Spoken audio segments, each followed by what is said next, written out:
Last night my family and our home was blessed to receive the Miraculous Kursk Root icon.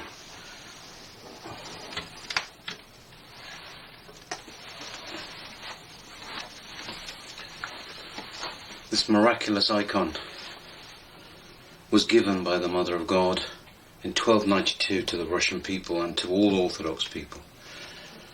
I'm not going to stand and hold it like this. I'm going to put it down for a moment, but I just wanted to show this beautiful miracle.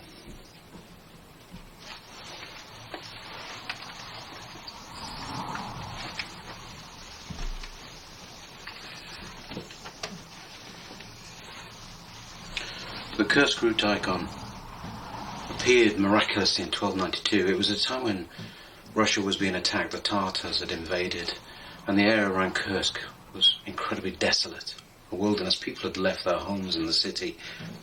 And in 1292, a hunter was out hunting, and he saw something in the roots of a tree. And when he lifted it up, there was this icon, this miraculous icon, and immediately a spring gushed forth. The first miracle, the first sign. The hunter and his friends built a small wooden chapel in order to be able to venerate this holy object.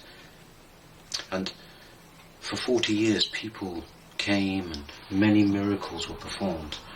The Kursk Root icon was an object of veneration for people far and wide. But then the Tatars returned. And when they found this small chapel, they tried to burn it down.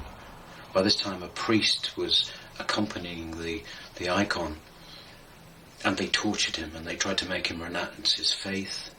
And everything they did to destroy the chapel failed. They tried to burn it down a number of times. And they accused him of witchcraft. They couldn't believe that they couldn't burn this wooden chapel. In their anger, when he told them about the miraculous icon, they chopped it in two. One half they discarded, the other they carried off into the woods about a mile away and carried him off. When he eventually escaped and returned, he found the two halves, he placed them together, and they miraculously joined. The miraculous icon healed itself. And then for another 200 years, the holy icon was the cause of great consolation in people's suffering. Many, many miracles occurred. And then, eventually, when the icon began to move around, first to Moscow and other places, the icon was used to bring the Mother of God's prayers to people and towns and places all over Russia. In fact, Saint Seraphim of Sarov, when he was just 9 years old, was suffering a terrible ailment. And he had a dream that the Mother of God would visit him. She told him she would come to him. And the following day, the icon was carried through his village and through his very yard, and he kissed it and venerated it, and he was healed. Saint Seraphim of Sarov will have carried that memory with him all his life. And then many attempts were made to destroy the icon through bombs and fires, but all failed. And then in 1917, the icon left Russia, and the Bolsheviks took over, and it moved around and eventually found its way to Belgrade.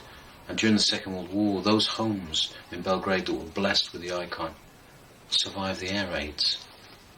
The Mother of God's care was over their homes. Eventually, after the war, it was taken to New York, and the cathedral was built there in New York. The cathedral that survived the 2001 attack on the Twin Towers, survived the collapse of the buildings and so on. This icon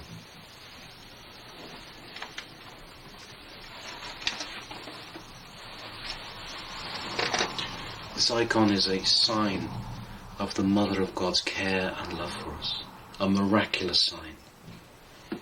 It is a reminder to us that Christ is incarnate and all creation is gathered up to worship him, that we do not struggle. If we look with the eyes of faith, Allah, we see truly the miracle before us. We do not struggle alone. The Mother of God and her prayers are with us.